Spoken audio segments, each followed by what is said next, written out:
So nahihirapan tayo aliwanag kasi ano to foreigner. So Nigerian.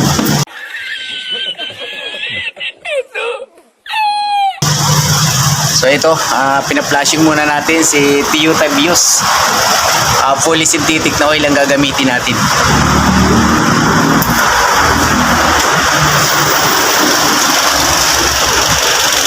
So ayan guys, nagpa-flashing pa tayo mga boss. Ayan, pinapa-andar natin 3 to 5 minutes. So ito yung ginamit nating flashing oil. Tsaka ayan, gagamit tayo ng fully synthetic oil dito kay Toyota Vios. So syempre mahirap ng paliwanag dito.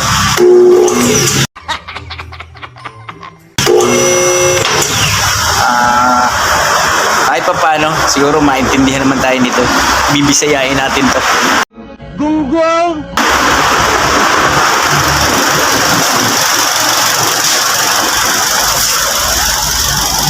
Kasi so ito bago natin mga boss, lagyan muna natin ng trapal para lang tayo nagugupit, para iwas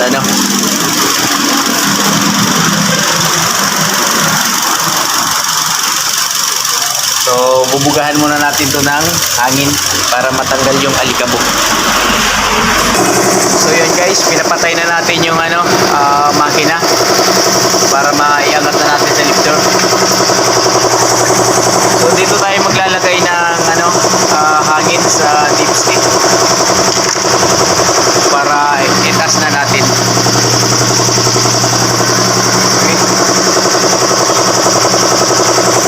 Toyota Vios for change oil.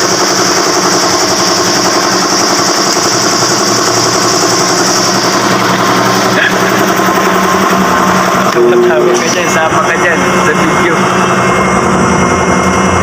Okay mga boss, iangat na natin sa lifter para ma-try ka. So nag-iisip pa siya mga kaibigan kasi syempre mga correct. Paano masabi? Pero hindi mo naman masasabing kasi fully synthetic yung ginamit. Syempre, nag-aalangan pa siya.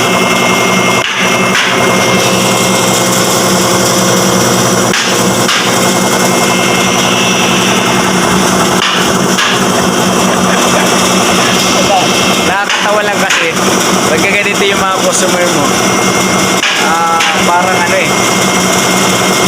wala ko niloloko sila or hindi o tayo niloloko.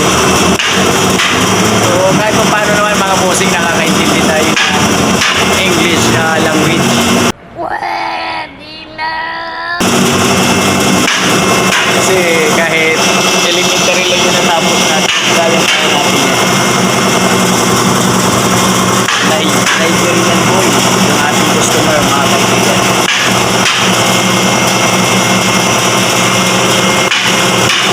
So nakakatawa lang kasi sa dami-dami ng customer na darating, ganito kayo dumating. Yung mahirap paliwanagan. So ito, tatanggalin na muna natin guys. Yung drain plug, luluwagan muna natin. So ito guys, i-drain na natin.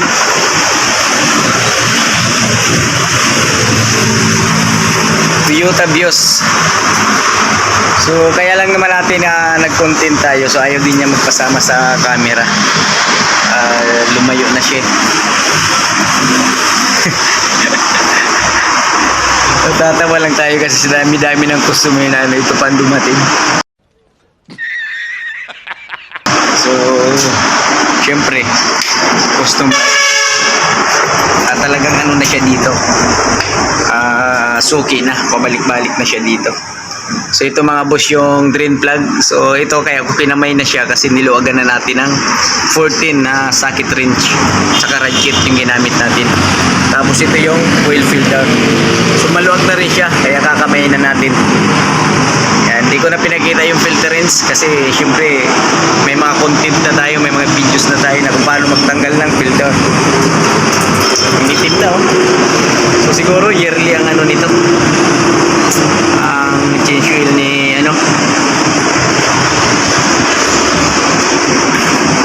ito mga boss, oil filter. Oh, napakaitim.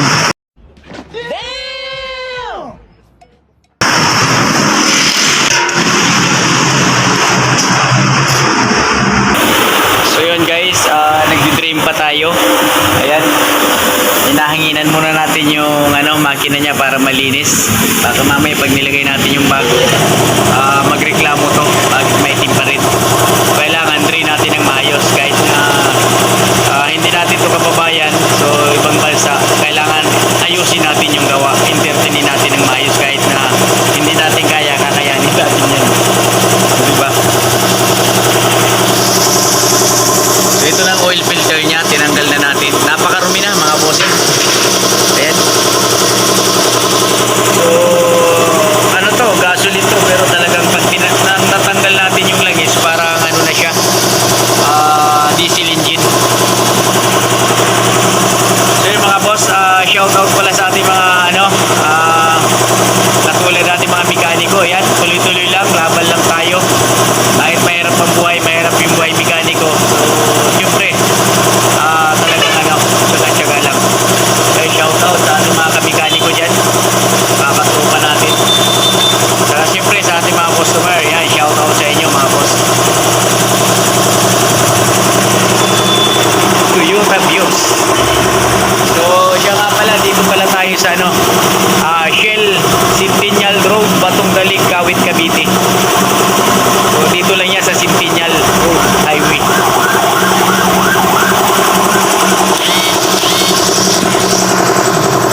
Yan.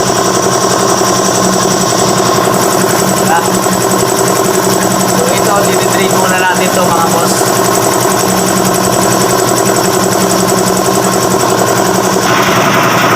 So mga bossing, ayan guys, ito na yung oil filter. Ilalagay na natin. So ayan, may katibayan tayo, bago yan na nilagay natin.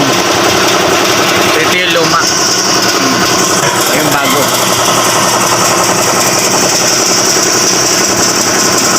So every change oil mga boss, palit tayo ng oil filter. So hindi po pwedeng hindi ka magpalit. Kasi pag hindi tayo nagpalit ng oil filter, so parang hindi tayo nag-change oil din. O, di ba?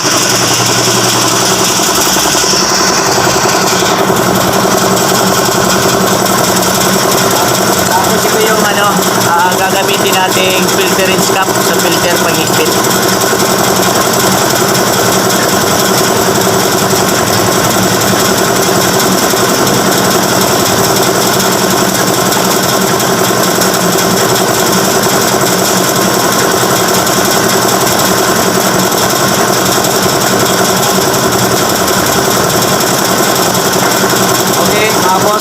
Iligpitan lang natin. Kaya lang naman nilayo natin yung camera kasi mahirap maghawak ng camera at pag naghihigpit. So yun, ganun lang talaga. Mabilis sila mag-change oil, napaka-busy. So isang hangin pa mga boss, para talagang yung langis niya talagang drain na drain ng maayos. I-drain natin ng maayos para hindi naman siya lugi pag pa-change oil. Dapat ganun. Kahit anong klaseng customer, ayusin natin yan. So itama natin sa tamang proseso. Sabihin na lang natin tayo, napakaswerte. Kasi sa dami-dami nga ng customer ito pang dumating. So yun, hanginan pa natin ng isang beses. So ito mga boss, ayan, dinidream pa natin yan. Isang hangin pa kasi napakadumi oh.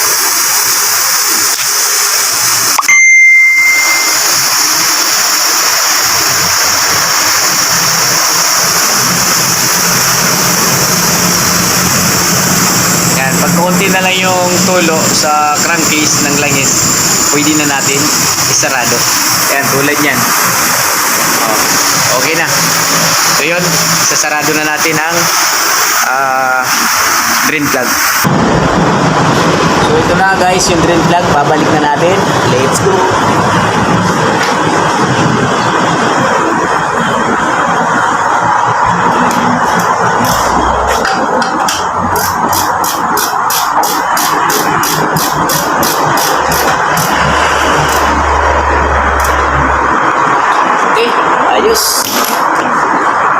ito, ilalapit lang natin yung camera. Ayan mga boss, okay na yan ha. Mahigpit na, drain plug. Mahigpit na ang oil filter. So ibababa na natin. Ayan mga boss, pababa na siya ng filter.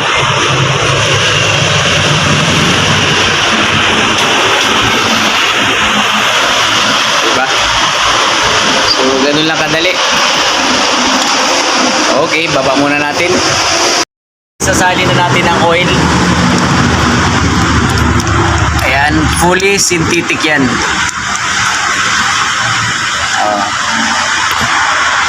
Diba?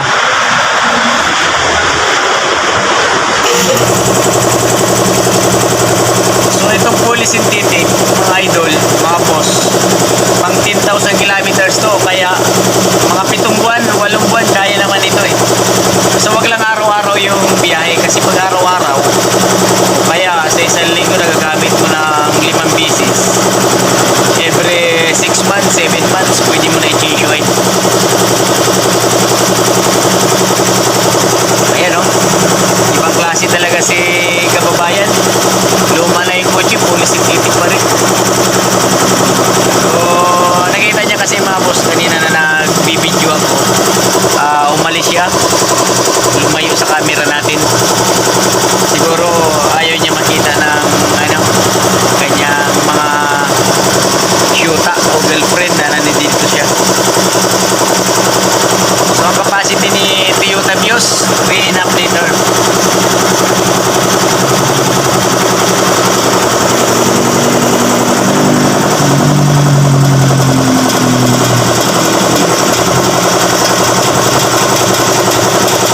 Okay. Hindi na lang. Yun, sakto na siya mga boss. Yung modo natin, napakalit, pangarawan.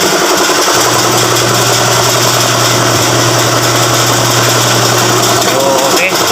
So, ayun, may kausap siya sa loob, nakikipagtalo.